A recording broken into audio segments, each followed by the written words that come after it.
আসসালামু আলাইকুম প্রিয় দর্শক। পাকিস্তানের নানান ধরনের তৎপরতা বাংলাদেশের বুকে এই মুহূর্তে আমরা অবশ্যই উপলব্ধি করতে পারছি, নানান ধরনের তথ্যও পাচ্ছি। বাংলাদেশের বিভিন্ন পর্যায়ের গুরুত্বপূর্ণ কর্তা ব্যক্তিদের কানেকশন অনেক বেশি পরিমাণ গভীর হয়েছে পাকিস্তানের গোয়েন্দা সংস্থা আইএসআইয়ের সঙ্গে, সেখানকার সেনাবাহিনীর সঙ্গে।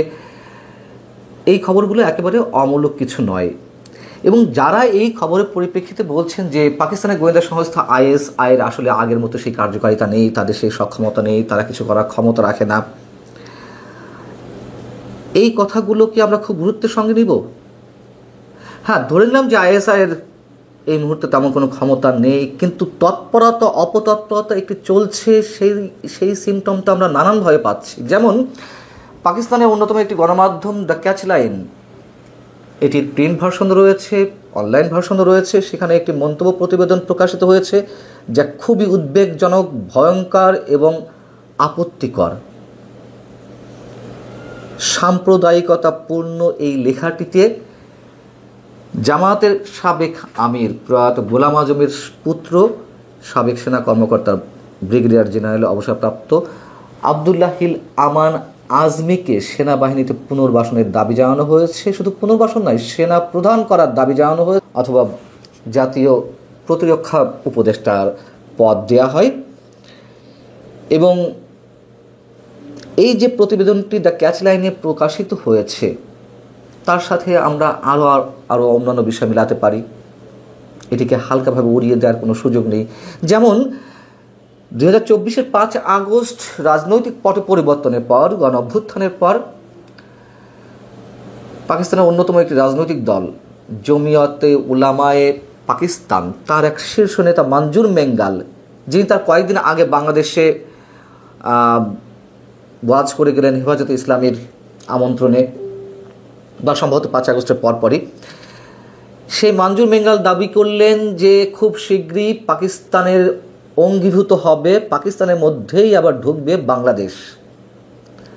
আমরা কি এই কথাগুলো একেবারে উড়িয়ে দেব? আবার একটু মনে করিয়ে দিই, পাকিস্তানের পররাষ্ট্রমন্ত্রী এবং একই সঙ্গে যিনি উপপ্রধানমন্ত্রীর দায়িত্ব পালন করছেন ইসহাক দার, তিনি মন্তব্য করলেন, বাংলাদেশকে উদ্দেশ্য করে বললেন, এবং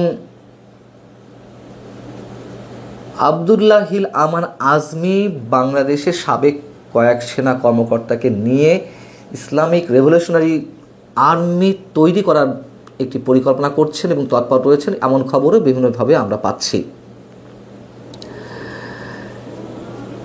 সেই সব জায়গা থেকে আমরা নিশ্চয়ই দ্য ক্যাচ লাইনের যে মন্তব্য প্রতিবেদন প্রকাশিত হয়েছে সেটাকে একেবারে উড়িয়ে দিতে পারি না। অবশ্যই আমরা বিশ্বাস করি, যত যাই করুক, নিশ্চয়ই এটি আর সম্ভব নয় বাংলাদেশকে পাকিস্তানে অঙ্গীভূত করা, কিন্তু ষড়যন্ত্র চলছে, অপতৎপরতা চলছে, এবং সেগুলোকে কেন্দ্র করে আরও অনেক কিছু ঘটে যেতে পারে বাংলাদেশের বাড়িতে। ডিফেন্স পাকিস্তানে আরও একটু মনে করিয়ে দিই, যখন এই 2025-এর 5 ফেব্রুয়ারি বঙ্গবন্ধুর 32 নম্বর বাড়িটি বুলডোজার দিয়ে গুড়িয়ে দেওয়া হলো, তার পরপরই টুইট করেছিল বা এক্স হ্যান্ডেলে পোস্ট দিয়েছিল ডিফেন্স পাকিস্তান নামে একটি পোর্টাল থেকে, যে পাকিস্তান ভাঙার প্রতিশোধ নেওয়া হয়েছে। আরও একটু মনে করিয়ে দিই আরও আগের কথা। সৌদি আরবে 1973 সালের দিকে যখন জামায়াতের সাবেক আমির গোলাম আজম অবস্থান করছিলেন, তিনি পূর্ব পাকিস্তান পুনরুদ্ধার কমিটি তৈরি করেছিলেন এবং মন্তব্য করেছিলেন যে পাকিস্তান ভাঙলেও 2 পাকিস্তান আবার এক হবে, বা বাংলাদেশ আবার পাকিস্তানের মধ্যে যাবে। এসব মন্তব্য তো করা হয়েছিল, এবং অবশ্যই সেই ষড়যন্ত্র কখনোই থেমে থাকেনি, এবং অনেকের মতে সেই ষড়যন্ত্র বাস্তবায়নের উর্বর ক্ষেত্র এই মুহূর্তে তৈরি হয়েছে। আমরা একটু শোনাই আপনাদেরকে অংশবিশেষ দ্য ক্যাচ লাইনে যে প্রতিবেদনটি প্রকাশ হয়েছে, মন্তব্য প্রতিবেদন, তার শিরোনাম হচ্ছে east Pakistan must return, Pakistan's hour of reckoning. এরা প্রচণ্ড যন্ত্রণা এবং অপমান সহ্য করে আসছে। 1971 সালের 16 ডিসেম্বর যখন পূর্ব পাকিস্তান বাংলাদেশে রূপান্তরিত হলো, তখন দেশদ্রোহী শেখ মুজিবুর রহমান, বঙ্গবন্ধুকে দেশদ্রোহী হিসেবে বলা হচ্ছে, তারা সবসময় এটি বলে। দেশদ্রোহী শেখ মুজিবুর রহমানের শাসনের অধীনে আসে সেই বাংলাদেশ, যিনি তার ভারতীয় প্রভুদের নির্দেশে মুসলিম এবং দেশপ্রেমিক পাকিস্তানিদের পাশে রেখে এই অঞ্চলটিকে হিন্দু আধিপত্যের দিকে ঠেলে দিয়েছিলেন। এই বয়ান তারা সবসময় দেয়।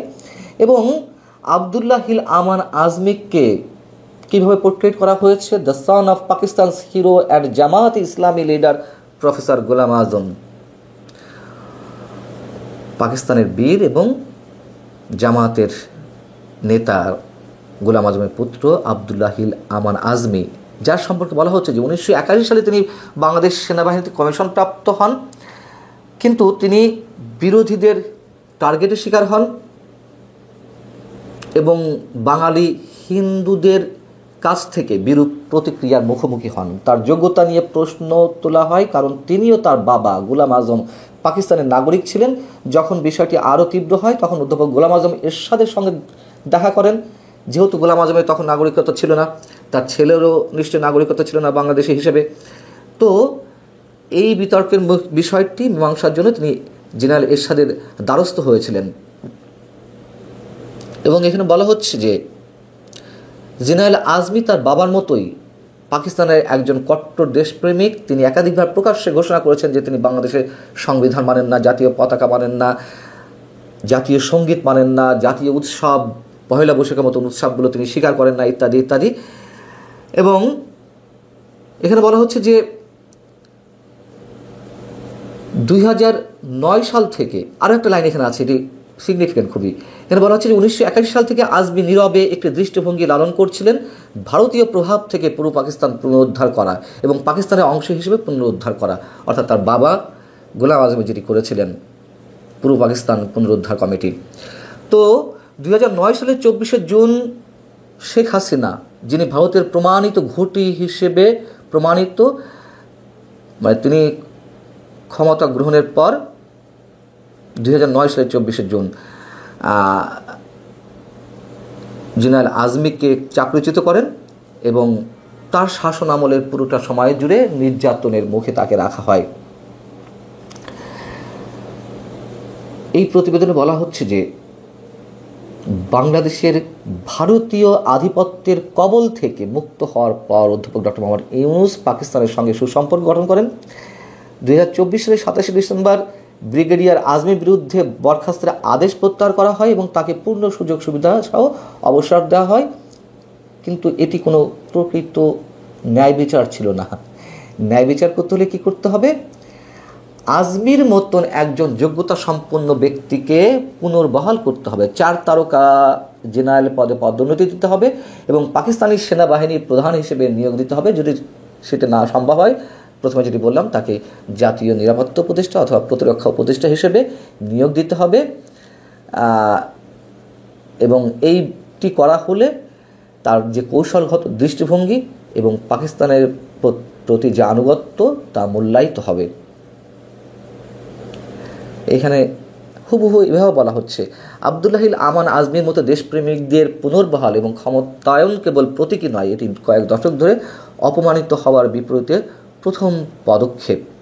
এবং পাকিস্তানকে অবশ্যই সিদ্ধান্তমূলক পদক্ষেপ নিতে হবে যে ঢাকায় তার মিত্রদের সাথে হাতে হাত মিলিয়ে কাজ করতে হবে, যাতে পূর্ব পাকিস্তান ফেডারেশনে তার ন্যায্য স্থানে পুনরুদ্ধার করা যায়। অর্থাৎ পাকিস্তানের অঙ্গীভূত হতে হবে অন্যান্য সব প্রদেশের মতন, এবং হাতে হাত মিলিয়ে কাজ করতে হবে কাদের সঙ্গে? ঢাকায় পাকিস্তানের যারা মিত্র, তার মানে কি ডক্টর মোহাম্মদ ইউনূস সরকারকেই তো মিন করেছে। ইতিহাস ক্ষমা করবে না কোনো দ্বিধাকে, এখনই পদক্ষেপ নেওয়ার সময়। এখন বিষয় হচ্ছে যে গোলাম আজমকে যে পাকিস্তানের বীর হিসেবে চিত্রায়িত করা হলো, পাকিস্তানের দেশপ্রেমিক হিসেবে চিত্রায়িত করা হলো, তার পুত্রকে আবদুল্লাহ হিল আমান আজমিকে পাকিস্তানের পাকিস্তানের সঙ্গে বাংলাদেশকে অঙ্গীভূত করার যে টার্গেট নিয়ে তিনি এগোচ্ছেন সেসব বিষয়ে বলা হলো। জামাত ইসলামী কি এই বিষয়টিকে কেন্দ্র করে কোনো ধরনের প্রতিবাদ দিবে? যেহেতু তাদের নেতা ছিলেন, তাদের আমির ছিলেন গোলাম আজম। এবং একই সঙ্গে প্রশ্ন, বর্তমান সরকার সম্পর্কে যা বলা হলো ডক্টর মোহাম্মদ ইউনূসকে কেন্দ্র করে, তার কি কোনো প্রতিবাদ আসবে? যদি না আসে আমরা ধরে নেব অবশ্যই কিছু ঘটছে, এই কথা আমাদেরকে বলতেই হবে।